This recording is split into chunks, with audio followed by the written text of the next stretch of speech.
انشاءاللہ. لیکن اگر اللہ رب العالمین نے طاقت دی ہے تو ہم ایک نہیں جتنے جانور ہم کر سکتے ہیں کریں, لیکن خلوص للہ خالصۃ لوجہ اللہ, اللہ کی رضا اور اس کی قربانی اور اس کے مقصد کی, جو اللہ رب العالمین نے کہا لن ینال اللہ لحومها ولا دماؤها ولکن ینالہ التقوی منکم, نہ تمہارے گوشت نہ تمہارے لوتھڑے نہ تمہارے چمڑے اللہ کو کچھ نہیں پہنچتا, اللہ کو یہ پہنچتا ہے تمہارا دل کا پیمانہ کون سا ہے, تمہارے دل کا ترازو کون سا ہے, وزن کیا ہے کہ کس بنیاد پر تم تین جانور اور ایک نمائش. اللہ کے رسول محمد رسول اللہ صلی اللہ علیہ وسلم نے کہا جانور کو خریدنے کے بعد معاشرے میں بستیوں میں محلوں میں نمائش کرنا یہ ناجائز ہے,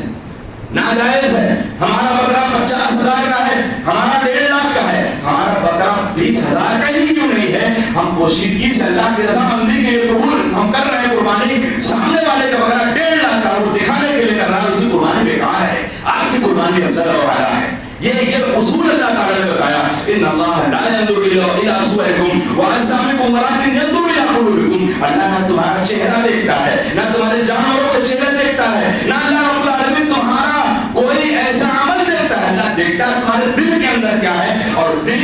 کے پیمانے پر جناب محمد رسول اللہ صلی اللہ علیہ وسلم نے اعلان کیا تھا 3 مرتبہ التقوی ها هنا التقوی ها هنا التقوی ها هنا. تقوی یہاں سے ہے, دل سے ہے. دل کے ارادے جب تقوی کے اندر جب پیدا ہوتی ہے, اس کی قوت جب پیدا ہوتی ہے, اللہ رب العالمین عرش سے اعلان کر دیتا ہے کہ اللہ کے بندے کے اندر یہ خلوص یہ تقوی ہے جس کی بنیاد پر وہ اللہ کی رضامندی کے لیے قربانی کر رہا ہے. اور ایک حدیث اور آخری حدیث جناب محمد رسول اللہ صلی اللہ علیہ وسلم کے صحابی رسول حضرت عقبہ بن عامر رضی اللہ تعالیٰ عنہ, بخاری شریف کے اندر حدیث موجود ہے. اس سنت کو شاید کہ اپنے ملک کے اندر ہوتی ہو, شاید کہ اپنے ملک کے اندر ہوتی ہو یہ سنت. پیارے رسول محمد رسول اللہ صلی اللہ علیہ وسلم قربانی کے جانوروں کو اپنے ساتھیوں میں خرید کے تقسیم کرتے تھے, ہوتی ہے یہ سنت.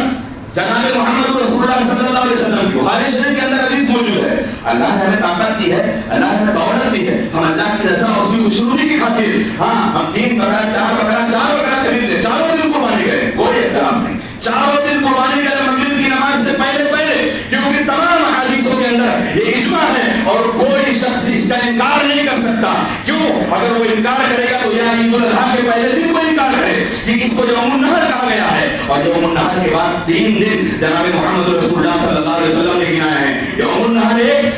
النحر اور قربانی یعنی ذبیحہ کے 3 اور 1 ملا کر دنیا کا تمام میتھمیٹکس ٹیچر یہ بتائے گا کہ 4 ہوتے ہیں. اور اگر اس بات پر اگر اختلاف ہے تو آپ چوتھے دن تکبیر کہنا بند کر دو. اگر آپ مانتے ہو تکبیر کا تعلق اسی ذبیحہ سے ہے, آپ تکبیر کہتے ہو مغرب سے پہلے عصر کی نماز تک, لیکن قربانی کا معاملہ کہاں جاتا ہے؟ تمام احادیث اس بات پر موجود ہیں. پیارے رسول محمد رسول اللہ صلی اللہ علیہ وسلم کی احادیث صحیح احادیث کی روشنی میں کوئی اختلاف نہیں ہے, اور عنقریب دنیا والوں کے معاملات میں بے شمار اختلاف ہے. ہمیں حدیث دیکھنا ہے. ایک حدیث بیان کر بات ختم کرتا ہوں. اللہ کے رسول محمد رسول اللہ صلی اللہ علیہ وسلم کے صحابی حضرت زبیر بن عربی رضی اللہ تعالیٰ بیان کرتے ہیں کہ پیارے رسول صلی اللہ علیہ وسلم کے بارے میں حضرت جابر بن عبداللہ رضی اللہ تعالیٰ عنہ سے پوچھا گیا کہ اللہ کے رسول صلی اللہ علیہ وسلم کا استلام کرنے کا کیا واقعہ ہو رہا تھا, کیا طریقہ تھا استلام, یعنی خانہ کعبہ کے اندر جو حجر اسود لگا ہے اس کو چومتے تھے یا آپ صلی اللہ علیہ وسلم اس کو سلام کرتے تھے. تو اللہ کے رسول صلی اللہ علیہ وسلم کے صحابی نے کہا کہ رأیت رسول اللہ صلی اللہ علیہ وسلم یستسلمہ ویقبلہ, کبھی میں دیکھتا تھا کہ آپ صلی اللہ علیہ وسلم چوم لیتے تھے اور کبھی میں دیکھتا کہ آپ استلام کر لیتے, یعنی دور سے. بعض ایسے حوثیوں کو دیکھا جاتا ہے دھکا مکا مار کر خانہ کعبہ کے اندر حجر اسود کو چومنے کی کوشش کرتے ہیں. یہ اس جگہ پر یہ کام کرنا جرم ہے. اور پیارے رسول صلی اللہ علیہ وسلم کی صحابی سے ایک یمن کا ایک آدمی پوچھ رہا تھا کہ اے